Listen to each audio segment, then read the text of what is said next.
Essa aula é sobre avaliação nutricional na doença renal. Meu nome é Clislia, eu sou nutricionista clínica do HUB e mestre em Ciências da Saúde. O que será abordado nessa aula? Eu vou falar um pouquinho sobre desnutrição e a diferença entre desgaste energético proteico, com a sigla PIL em inglês. Vou falar depois sobre os guidelines ESPEN e CADOC, os últimos guidelines sobre doença renal crônica. E vou enfatizar a avaliação nutricional, que esses guidelines falam a respeito da avaliação nutricional com relação à anamnese alimentar, antropometria, composição corporal, exames bioquímicos e avaliação metabólica. E por último, vou falar sobre alguns índices nutricionais compostos. Primeiramente, então, por que é importante estudar a doença renal crônica, a avaliação nutricional no doente renal crônico? Nesse gráfico aqui da direita, a gente observa a razão de chance de morte relacionada ao índice de massa corpórea. Então, a gente observa que a razão de chance de morte, ela aumenta em pacientes com câncer, por exemplo, quando o IMC é maior. E existe uma faixa de IMC mais na normalidade, onde a razão de chance de morte é bem pequena. Essa curva é chamada de curva em J. No paciente renal crônico, que é esse representado aqui no gráfico da esquerda, a gente observa que são pacientes em hemodiálise, tá? E aí a razão de chance desses pacientes relacionado ao IMC, a razão de chance de morte é maior quanto menor o IMC. Esse J, então, ele se inverte, tá? Esse é um dos motivos para estudar o doente renal crônico, a avaliação nutricional no doente renal crônico. Outros motivos é que o doente renal crônico tem uma ingestão alimentar deficiente por conta das dietas restritivas, pobre em proteína, pobre em potássio, pobre em fósforo, Efeito de medicamentos, então muitos medicamentos que alteram o paladar, que interferem também na absorção de nutrientes, questões socioeconômicas, a própria depressão, que muitas vezes é instalada com o diagnóstico da doença, e a anorexia, provocada pela inflamação, pela uremia. Os doentes renais crônicos, eles também experienciam um hipercatabolismo, devido muitas vezes a doenças associadas, como a diabetes descompensada, por exemplo. A inflamação também, causada pela própria doença renal crônica, o rim inflamado, leva a esse hipercatabolismo. O processo dialítico e o transplante também é uma cirurgia grande que leva a esse hipercatabolismo. Há também a redução do anabolismo associada, devido à redução na captação de nutrientes, a resistência à insulina, deficiência na testosterona e redução nos hormônios da tireoide. A acidose metabólica também está presente nesses pacientes devido ao aumento da proteólise e aumento da oxidação dos ácidos graxos de cadeia ramificada e também uma resistência à insulina. O sedentarismo é muito presente nos pacientes doentes renais crônicos devido a uma fraqueza generalizada desses pacientes por conta principalmente da ingestão alimentar deficiente. A depressão também, é um fator importante e o sedentarismo contribui então para a perda da massa muscular. Então, todos esses fatores levam a uma maior probabilidade desses indivíduos terem o que chamamos de Protein Energy Wasting, que é o desgaste energético proteico trazido para o português, que é esse PIL.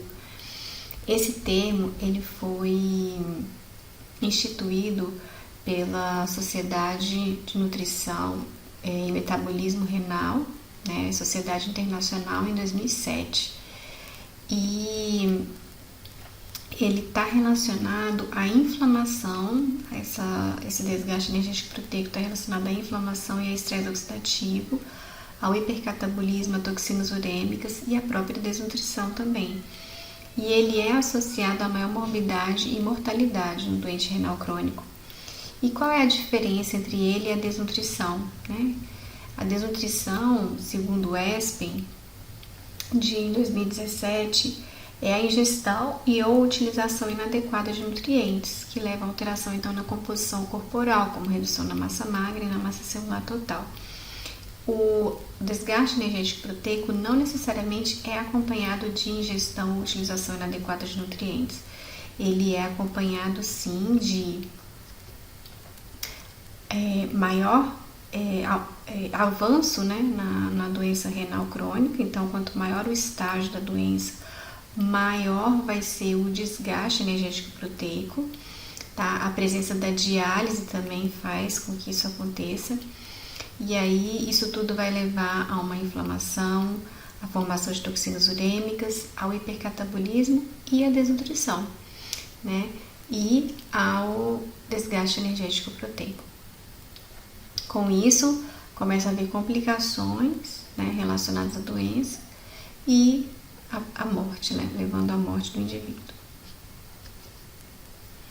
Aqui nesse artigo eu mostro, ele é um artigo onde a gente pode fazer o diagnóstico do desgaste energético proteico, do PIO, né? É um questionário bem simples, onde a presença de um item de pelo menos 3 das 4 categorias definidas identificam a presença de desgaste energético proteico. Então, para isso, vocês iriam precisar, né, de analisar a albumina ou pré-albumina ou colesterol, a massa corporal, o IMC, perda de peso, percentual de gordura, a massa muscular, ou a circunferência do braço, ou então o aparecimento da creatinina, e a ingestão alimentar desses indivíduos. Então, é bem simples também o diagnóstico.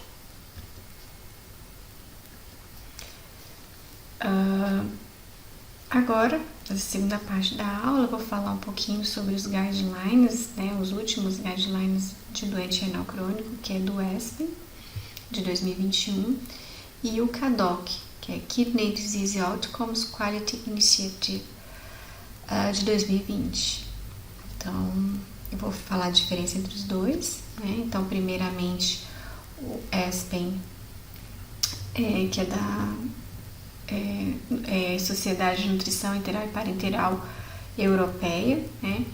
Ele é focado em doentes renais crônicos e doentes e insuficiência renal aguda também, adultos, né?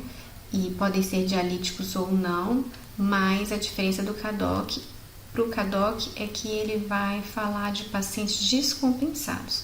Então, todos os pacientes que ele vai dizer no guideline são pacientes que estão hospitalizados em enfermaria ou então em UTI. Ele dá mais enfoque mesmo para UTI. O CADOC, ele vai focar mais nos pacientes doentes renais crônicos, com ou sem diálise e transplantados também, e pacientes mais ambulatoriais, não são pacientes internados. Com relação a como foi elaborado, né, esses guidelines, ESPEN foi elaborado com um grupo de trabalho, fez uma revisão da literatura com temas na área da nutrição e doença renal. Esse grupo de trabalho foi composto por nefrologistas, intensivistas e medicina interna, mais ou menos 7 pessoas, né, nesse grupo de trabalho. E aí, com essa revisão da literatura, eles fizeram 32 recomendações nutricionais. E aí os membros da ESPEN votavam a favor ou contra dessas recomendações nutricionais. E aí, com isso, foi estabelecido um grau de confiabilidade dessas recomendações, de acordo com o percentual dos participantes que concordaram. Então, sem consenso é quando menos de 50% dos participantes concordavam. A concordância da maioria foi considerada com maior do que 50% até 75% dos votos.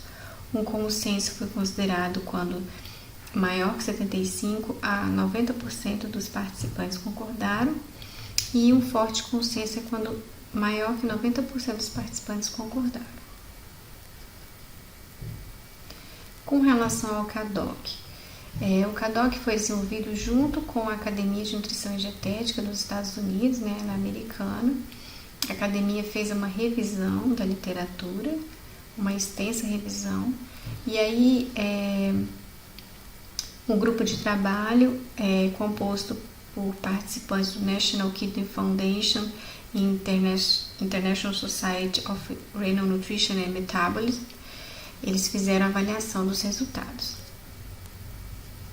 E aí, o grau de confiabilidade dessas recomendações foi baseado no sistema GRADE, onde você tem esse sistema é baseado na qualidade dos estudos e na força da recomendação. Então, a qualidade dos estudos, quanto mais próximo da letra A, melhor é a qualidade do estudo. E a gente tem 4 níveis de qualidade, tá? E aí, eles colocam, de acordo com a qualidade dos estudos, eles colocam se eles recomendam ou não. Então, quando é número 1, foi recomendado, tá? Aquela frase. O número 2 foi apenas uma sugestão e sem número, né? No caso, apenas uma opinião quando não tem estudos suficientes. Então, eles fazem uma opinião a respeito do assunto. Então, nesses guidelines, eles vão falar sobre avaliação nutricional, terapia nutricional, necessidade proteica, gestão de energia, suplementação e com relação a micronutrientes e eletrólitos. Porém, o enfoque dessa aula vai ser a avaliação nutricional. Então, falando sobre avaliação nutricional, primeiramente a gente precisa fazer uma triagem de risco nutricional antes de avaliar, né, o paciente. Então, o que o CADOC recomenda? Ele sugere, na verdade, né, é uma sugestão com níveis de evidência D, então os estudos não são uma qualidade muito boa. Eles não recomendam uma triagem específica para doentes renais crônicos. E é uma opinião triar no mínimo 2 vezes por ano esses pacientes para identificar o risco do desgaste energético proteico nos DRC estágios 3 a 5 e nos transplantados. No caso do ASPEN, há um forte consenso que os pacientes devem ser triados, os pacientes internados até 48 horas, né, da internação. E não recomendam também triagem específica, mas eles comentam que a MUST omite alguns pontos específicos para DRC e comentam também que a NRS se correlaciona bem com a SG. Então, eles tendem mais para a NRS mesmo. E eles falam dessa Renal Inpatient Nutrition Screening Tool, que é uma ferramenta nova, que precisa de validação, mas que parece ser bem correlacionada com desnutrição nos pacientes renais crônicos. Esse Renal Inut, que eu vou mostrar agora em seguida, é bem simples também de se obter o resultado.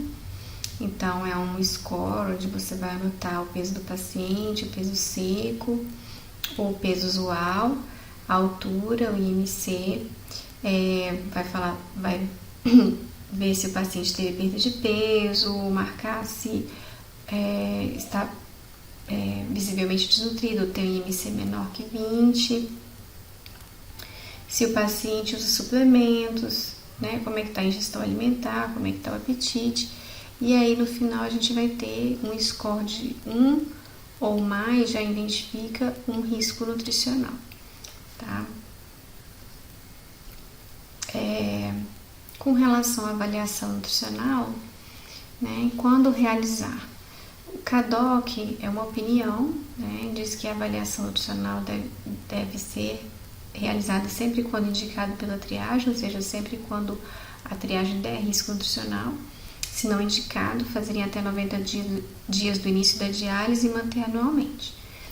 No caso de ESPEN, é quando indicado pela triagem, sendo um forte consenso. E os dois, né, tanto o CADOC quanto o ESPEN, não recomendam uma avaliação nutricional específica.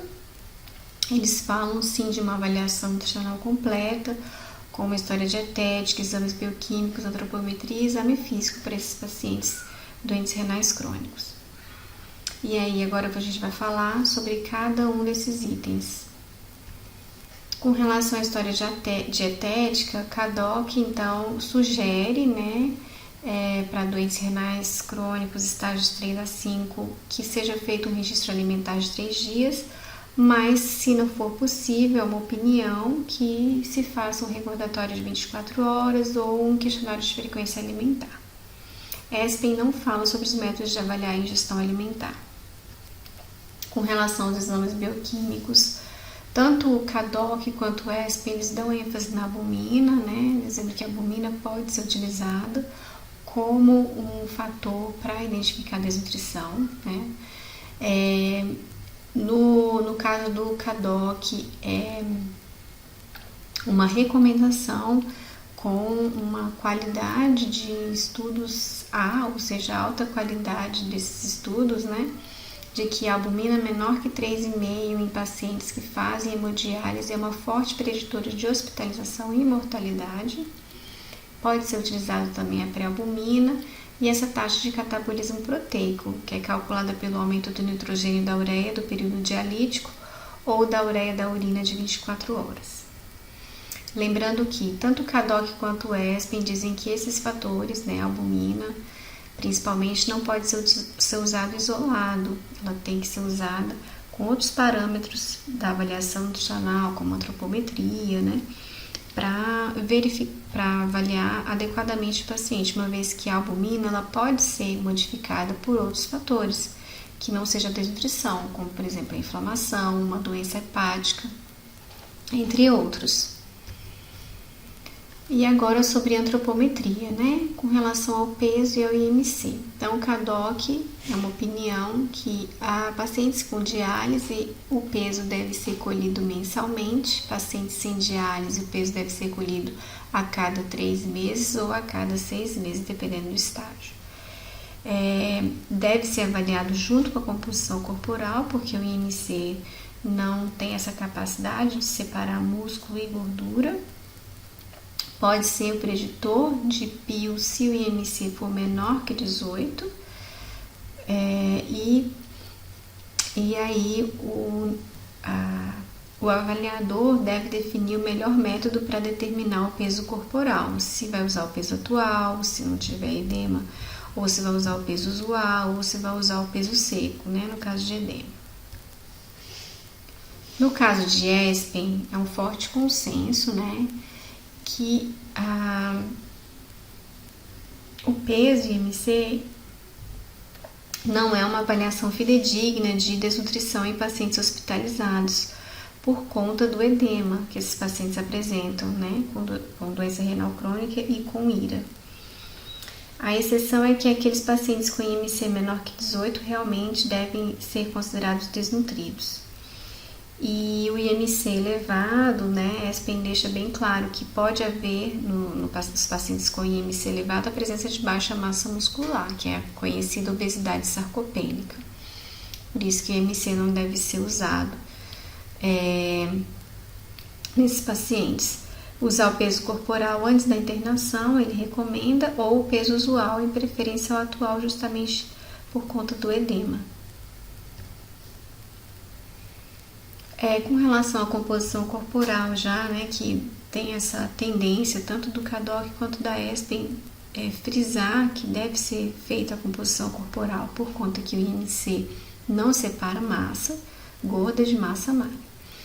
Então, agora eu vou falar um pouquinho sobre como medir essa composição corporal e o que eles indicam também. Então, só relembrando, o peso é a massa gorda somada com a massa magra, o peso corporal total. E a massa magra, ela é composta pelos órgãos, pelos ossos e pela massa muscular esquelética, que é chamada de massa muscular apendicular, que nada mais é do que a massa muscular dos membros inferiores, pernas, e dos membros superiores, braços. Então, muitas fórmulas vão chegar à massa magra, né? Mas O melhor seria que pudéssemos avaliar a massa muscular esquelética, uma vez que um órgão, por exemplo, aumentado ou um tumor, ele é considerado massa magra. E aí ele pode estar contribuindo para o aumento da massa magra do indivíduo, né, sem refletir necessariamente a massa muscular desse indivíduo. Então, o CADOC recomenda, na verdade é uma opinião, né, que faça o DEXA, que é o padrão ouro, nesses indivíduos. Bioimpedância apenas para os pacientes em hemodiálise, 30 minutos depois da hemodiálise. E uma opinião é que seja feita pregas cutâneas em transplantados e é uma recomendação com nível de evidência, uma qualidade boa. As pregas cutâneas também são indicadas para pacientes doentes renais crônicos em estágios de 1 a 5. Tá? E aí ele fala no CADOC dessa referência de Durning e Wormersley de 1974, é uma referência bem antiga, tá? Sobre a somatória das 4 pregas, que eu vou mostrar para vocês direitinho mais para frente como é essa forma. E também a cinética pode ser utilizado, né, a cinética da creatinina para definir a massa muscular desses indivíduos. Na cinética da creatinina, é uma fórmula, né, onde você vai precisar do índice de creatinina, e aí para isso você vai precisar da creatinina do dialisato, da creatinina urinária de 24 horas, da mudança do pool de creatinina corporal e da taxa de degradação da creatinina. Então, é uma fórmula bem extensa mesmo e precisa de vários dados. Aí você vai chegar à massa corporal magra, ou seja, a massa magra. O somatório das 4 pregas, essa fórmula de Durning e Wormersley de 1974, ela vai dizer pra gente a quantidade de gordura corporal. Então, para saber a massa magra, você vai ter que pegar 100 menos a quantidade da gordura corporal que você vai encontrar aqui. E aí você vai ter que somar a dobra do bíceps com a dobra do subescapular, a dobra do tríceps e a dobra da suprailíaca. E aí essa soma a gente vai jogar nessa tabelinha, né? E de acordo com o sexo e a idade, você vai chegar a um percentual de gordura corporal. Existe também essa outra fórmula, um pouco mais nova, né, de 2003, que eu estou trazendo aqui, que ela leva em consideração aquelas mesmas dobras anteriores do artigo anterior, com exceção do bíceps, né, que agora foi substituído aqui pela dobra da coxa, tá? Então é uma fórmula mais nova um pouco.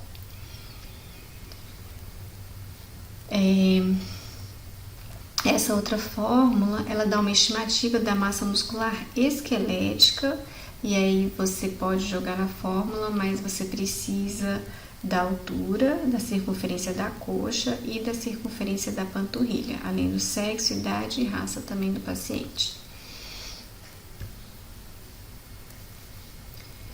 E aí, com relação à composição corporal, o que a ESPEN recomenda? Né? Um forte consenso que se faça o DEXA, ressonância magnética ou tomografia computadorizada do corpo inteiro, né, nesses pacientes, que é o padrão ouro mesmo. Se não for possível, uma segunda opção é a tomografia do abdômen apenas. Normalmente, esses pacientes internados já fazem a tomografia do abdômen, principalmente se tiverem problema renal.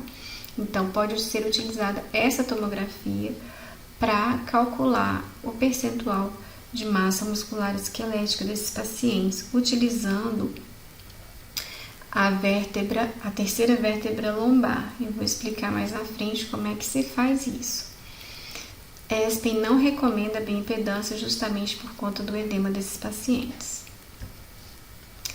Então, aqui falando um pouquinho sobre o cálculo, né, da massa muscular esquelética utilizando a vértebra L3, nesse primeiro artigo ele chega então a essa fórmula, que é a massa muscular esquelética dividida pela altura em quadrados, né, onde você vai precisar da massa da área muscular a nível da da L3. E como é que se chega a essa área muscular da nível L3? Existem programas, né, de computador, então assim, esse artigo é um deles, que é o ImageJ, que é um programa onde é possível a pessoa, o avaliador, traçar a massa muscular, que é esse em vermelho, e o programa então calcula essa área, né, da massa muscular. E aí você joga nessa fórmula e obtém a massa muscular esquelética. Com relação à capacidade funcional, né, tanto o ESPEN quanto o CADOC recomendam que seja feita a força de pressão palmar para avaliar a capacidade funcional desses indivíduos, tá?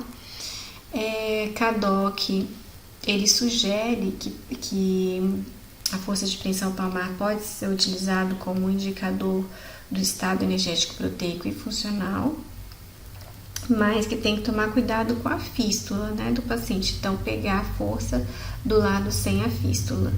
E tomar cuidado também com os pacientes que têm neuropatia periférica, né, que tem diabetes tipo 2, porque a redução da força pode ser causada por um problema nervoso e não muscular. E aí eles dizem que há uma necessidade também do estabelecimento de pontos de corte dessa força, né?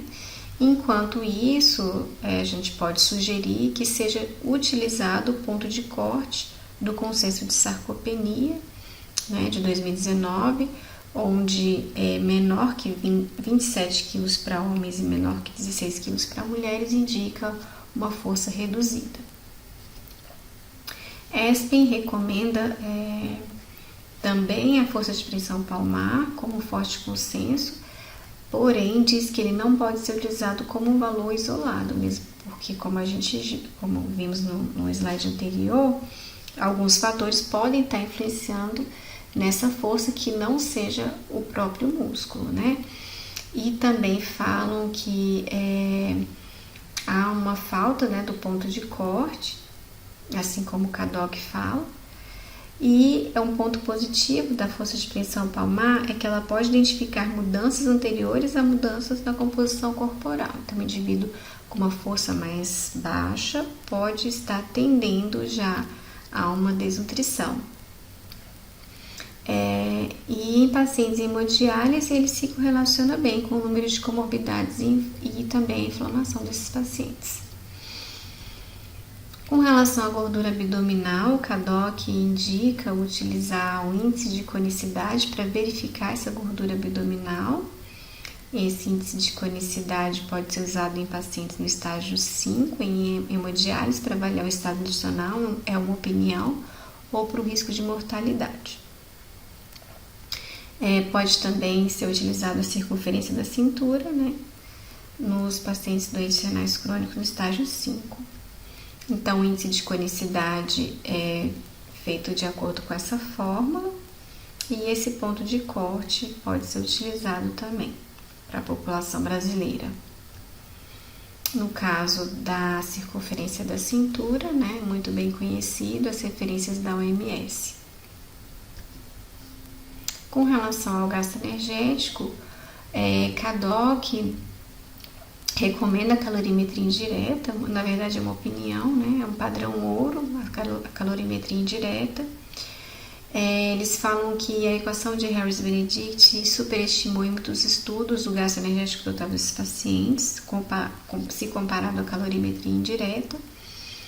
E recomenda então, se for utilizar equações, que se façam equações específicas para pacientes renais crônicos, caso não seja possível a calorimetria indireta. E aí aqui eu apresento para vocês duas dessas equações, né? Só que ambas são com pacientes em diálise, eu não achei nenhuma com pacientes em tratamento conservador, tá? E aí é só jogar na fórmula a idade, a altura e o peso do paciente. Nessa outra fórmula, a gente iria, ela precisa, né, da massa muscular magra, da massa magra, na verdade, free fat mass, da albumina e da proteína reativa, proteína C reativa, PCR, e a idade. Então, ESPEN recomenda a calorimetria indireta também.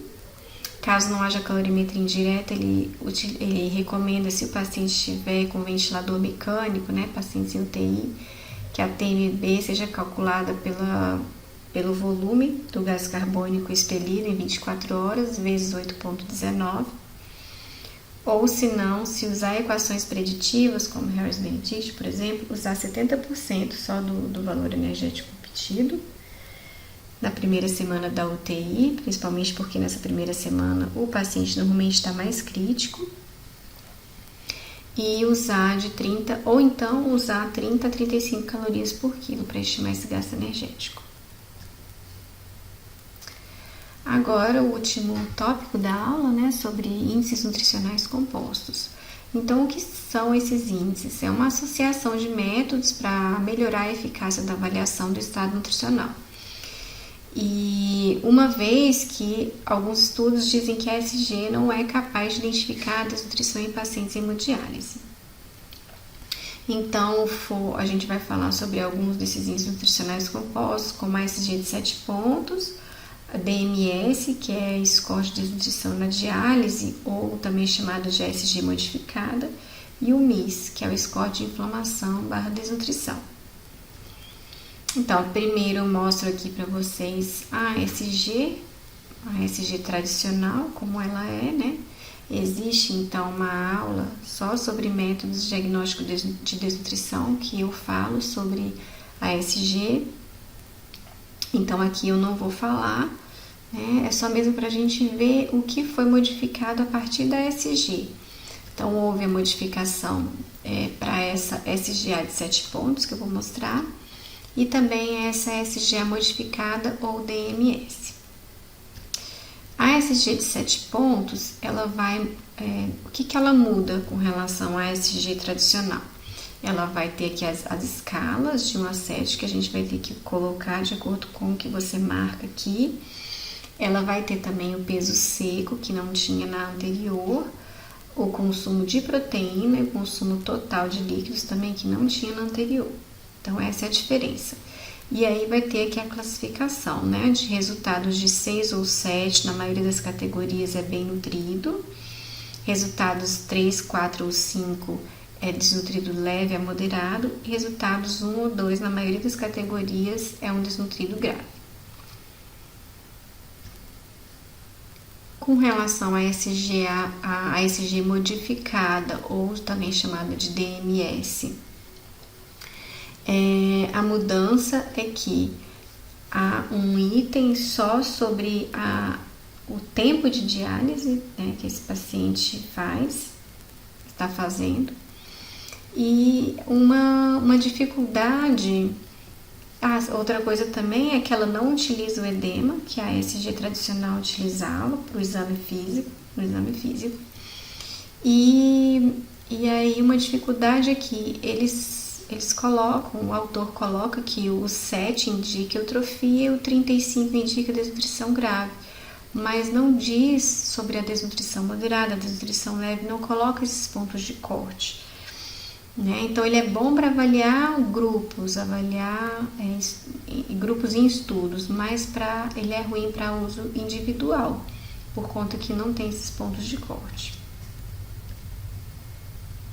No caso do MIS, que significa Malnutrition Inflammation Score, é uma modificação dessa SG modificada que eu mostrei para vocês, e ela vai trazer o que é modificado, né, com relação ao anterior, é que ela vai levar em consideração o IMC, que a outra não levava, e alguns parâmetros laboratoriais, como a albumina e a capacidade total de ligação do ferro, que pode ser substituída pela transferrina quando ela não for disponível. Então, a pontuação 0 vai indicar eutrofia, a pontuação 30, desnutrição severa e inflamação. Também não diz sobre pontos de corte entre eutrofia e desnutrição severa. Então, uma sugestão seria colocar 1 a 10 a pontuação, né? Se for 1 a 10, desnutrição leve, de 11 a 20 pode ser uma desnutrição moderada e de 21 a 30 uma desnutrição mais severa. Esse índice nutricional composto, ele é utilizado em alguns hospitais. Ele foi feito por Riella e Martins e ele é uma adaptação da SGA modificada, né? Ou da DMS, desse autor Kalantar. Porém, a dificuldade é... o que é de novo, né? Nesse índice nutricional, né? Estabelecido por Riella e Martins, é que ele leva em consideração alguns sinais de edema e de ascite no exame físico, coisa que o outro já não levava, né? E ele coloca uma tabelinha também de pontos de corte e a classificação da desnutrição. O ruim é que ele não apresenta estudos de validação, né? Então ele não pode ser utilizado assim na prática por conta disso. E com relação ao que o CADOC e ESPEN recomenda, né, com relação aos índices nutricionais compostos. Então, o CADOC recomenda a SG de 7 pontos no estágio 5 da DRC. Então, é uma recomendação com estudos de boa qualidade. No caso do MIS, pode ser utilizado em pacientes com hemodiálise ou transplantados. Aí diz que pode ser usado também em não dialíticos em estágios menos avançados da DRC, mas não existem muitos estudos que suportem tal ideia. Então, ficamos aqui mais na SG 7 pontos mesmo, tá? Para esses pacientes. E ESPEN diz que há uma dificuldade em utilizar os índices nutricionais compostos, né, na UTI, por conta do estado do paciente. Então, ele recomenda mesmo que seja feita a avaliação nutricional completa nesses pacientes internados e sugere estudos para validação do GLIM nessa população, né? O GLIM também é um método de diagnóstico de desnutrição, também já falado em outra aula. Então, espero que essa aula tenha sido útil. Muito obrigada.